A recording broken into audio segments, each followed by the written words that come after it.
Jansen, wait! Hayaan mo akong magpaliwanag. Turan ko nang sa wakas ay maabutan ko siya.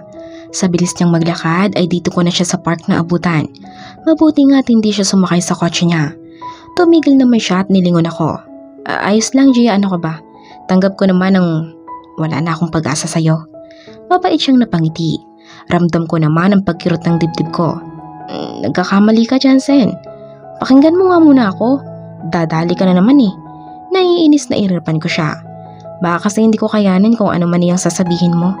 Malungkot namang tugon niya. Kakayanin mo. Baka kang magtatalon ka pa sa tuwa kapag narinig mo ang sinabi ko. Saad ko pagkuway matamis siyang initian. Nagsalubong naman ang kilay niya.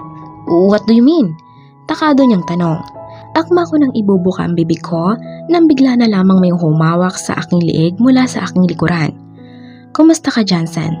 Long time no see. Halos kilabutan ako nang marinig ang boses na iyon. At tuli na para ma-realize ko na bibig pala ng baril ang nakadikit sa sentido ko. Laura? Halos mamilog ang mga mata ko sa gulat nang marinig ang pangalang sinambit niya. Si Laura? Akala ko ba'y nakakulong siya? Mabuti naman at natatandaan mo pa ako. But anyway, wala ko sa mood makipagkwentuhan sa inyo dahil kailangan ko lang mapatay ang babaeng ito bago pa man dumating ang mga pulis.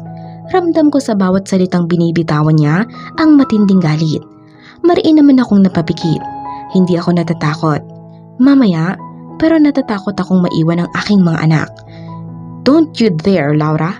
Mahina ngunit mariing wika naman ni Jansen. Jansen? Naiintakutang tawag ko sa kanya. Puno naman ng pag-aalalang nilingon niya ako. Don't be scared, Gia. Hindi ko hahayaang saktan ka niya. Oh, so sweet naman. Tila naman nangaasar na saad ni Laura.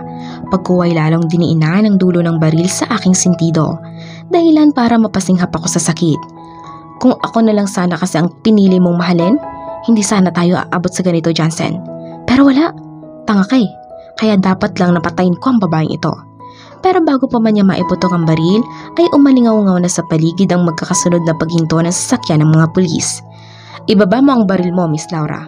Napapalibutan ka namin. Maotoridad na utos ng pulis. Pero sa halip na makahinga ng ayos, ay lalo lamang akong kinabahan. Malakas ang loob ko na nababaliw na ang babaeng ito. Kaya nag-aalala ko na baka ituloy niya pa rin ang binabalak niya. Sa naisip ay muli kong binalingan ang tingin ni Jansen. Mata man itong nakatingin sa akin at tila may sinesanyas. No way! Papatayin ko muna ang babaeng ito bago niyo ako maibilik sa impyernong kulungan na iyon. Hysterical na wika ni Laura na mas lalong diniinan ng baril sa sentido ko.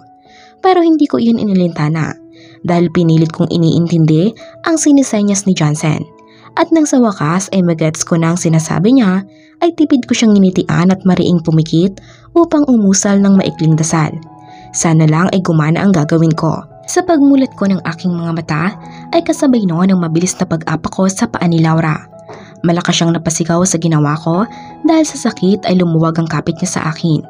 At iyon ang kinuha kong pagkakataon para makalayo sa kanya. Gia? Tawag ni Jansen sa akin bago ako mabilis na nilapitan at niyakap. Mga hangal! Galit na sigaw ni Laura. At dahil sa takot ay hindi ko na namalayan na pinagpalit ni Jansen ang pwesto namin.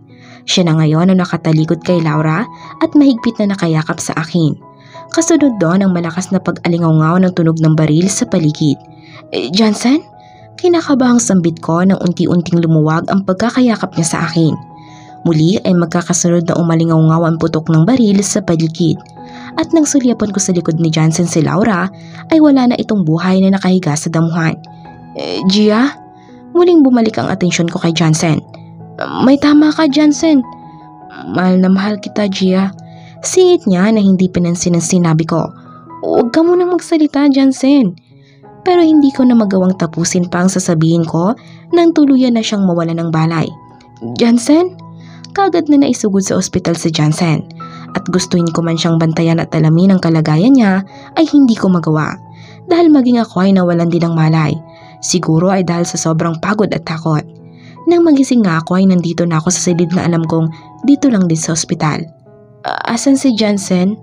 Tanong ko kaagad pagkamulat pa lang ng aking mga mata. Gia, buti naman gising ka na. Nag-aalalang wika ni Jam. Sabay lapit sa akin at abot ng tubig. Uminom ka muna. Alam kong uhaw ka dahil halos isang araw kang walang malay. Ano? Isang araw? Hindi makapaniwalang tanong ko. Marahan naman siyang tumungo. Nang igala ko ang tingin sa paligid ay walang ibang tao, kundi siya lang. Asan ang triplets? Si Jansen, kamusta na siya? Kasama na ni Tito Gabi ang triplets. Malikot ang matang wika niya. Si Jansen? Tanong ko na ikinatahimik niya. Jam, ano ba? Asan si Jansen?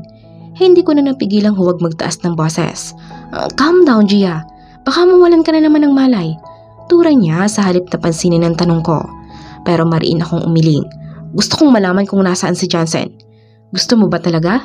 Seryosong tanong niya na ikinatahimik ko naman. Matagal akong natigilan bago tumango. Pinilit kong pakalmahin ang sarili ko at huwag mag-isip ng kung ano-ano. Pero hindi ko mapigilang huwag maiyak habang tinutunto namin ang daan papunta sa morgue. Ayoko mang mag-isip ng negatibo pero hindi ko mapigilan lalo na at alam ko na ang maaaring sagot sa mga katanungan ko. Nabungaran ko sa morgue sina Mami.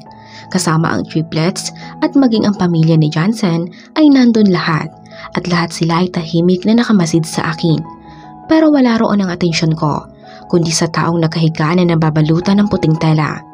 Tumayo ako mula sa wheelchair at sa nanalabong mga mata ay nilapitan ko siya. Si Jansen. Jansen? Tuluyan ang pumatak ang mga luha ko nang tuluyan na akong makalapit sa kanya. Jansen, ano ba? Tumayo ka nga dyan, hindi ka nakakatuwa. Mariin kong pinunasan ang mga luha sa pisngi ko. Marahan kong hinaplos ang kamay niyang nababalutan pa ng tela. Hindi ko magawang alisin ang tela sa mukha niya. Pakiramdam ko ay aatakihin ako sa puso kapag nakita ko ang mukha niya wala ng malay. Hindi ko kaya, Jansen. Akala ko ba babawi ka pa sa akin? Ang daya mo naman. Di ba papakasalan mo pa ako? Ito, pumapayag na ako. Pakasalan mo na ako. Tumayo ka na dyan, nakakainis ka naman. Kung kailan handaan akong sabihin sa iyong mahal na mahal pa rin kita, saka mo naman ako lalayasan. Gising ka na. Mahabang wika ko sa pagitan ng pag-iyak. Niwala na nga akong pakialam kahit naghalo na ang luha, pawis at sipon ko. Isa lang ang alam ko, nasasaktan ako. Sobra akong nasasaktan ngayon. Idagdag pang naririnig ko rin ang pag-iyak ng mga anak ko. Mahal na mahal kita, Jansen. Please, bangon ka na. Magpakasal na tayo.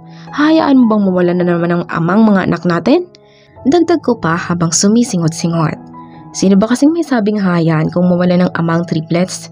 Natigilan ako nang marinig ang pamilyar na boses na iyon. Jansen? Mahinang tawag ko. Naniniguradong hindi basta guni-guni lang ang naririnig ko. Totoo ba yung mga sinabi mo? Mahal mo rin ako? Muli ay tanong niya. Dahilan para mamilog sa gulat ang mga mata ko.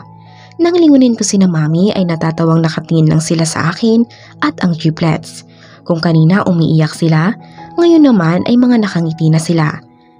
Talaga bang mahal mo pa rin ako, Gia? Mariin akong napalunok nang maramdaman ang pagbangon niya. Kinalma ko muna ang nagwawala kong puso bago siya dahan-dahang hinarap. And there, I saw him smiling at me like there's no tomorrow. Kung makangiti, parang hindi siya nagpanggap na patay kanina. Buhay ka? Hindi makapaniwalang tanong ko.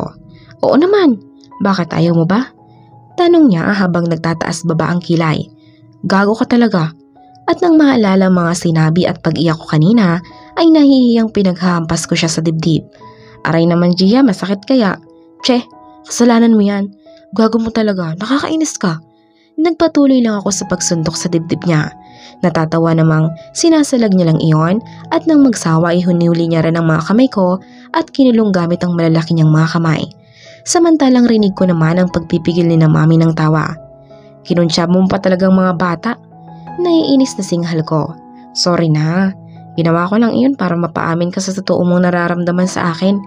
Sincere na wika niya. I told you, Daddy. Mommy loves you so much. Singit naman ni Summer na talagang nag-thumbs up pa. Yeah, tama nga kayo mga anak ko. Tuwang-tuwa namang tugon ni Jansen bago ako muling binalingan ng tingin. So ano, pwede na ba kitang halikan? Total, mahal mo naman ako. Mukha mo, matapos mo ako pagtripan? Pagsusungit ko sa kanya. Pero deep inside ay sobra akong masaya dahil hindi pa huli ang lahat. Muli na naming pinagpatuloy ang pagmamahalan namin, kasama ng mga anak namin. Kiss mo siya, Mami. Kiss, kiss. Halos magkakasabay na wika nila. Kaya naman, Napiliw akong inisian ni Johnson. At sa halip na magpabebe pa ay ako na mismo ang kusang lumapit sa kanya at naunang humalik sa labi. Halik na akala ko ay hindi ko na muli pang matitikman. Pero totoong mabuti ang Panginoon dahil hindi niya hinayaang tuluyang mawala sa amin si Johnson. I love you, Johnson. Mas mahal kita, Gia. Pangako, hindi ko nasasayangin pa itong second chance na ibinigay mo. At muli ay naglapat ang aming mga labi. Sa ngayon ay wala na akong mahihiling kundi ang kalusugan at mahabang buhay para sa aming lahat. At dito na po nagtatapos ang kwentong pag-ibig ni Gia at Johnson. Maraming salamat po sa inyong walang sawang pagsusubaybay sa kwentong pag-ibig ko. Thank you and God bless.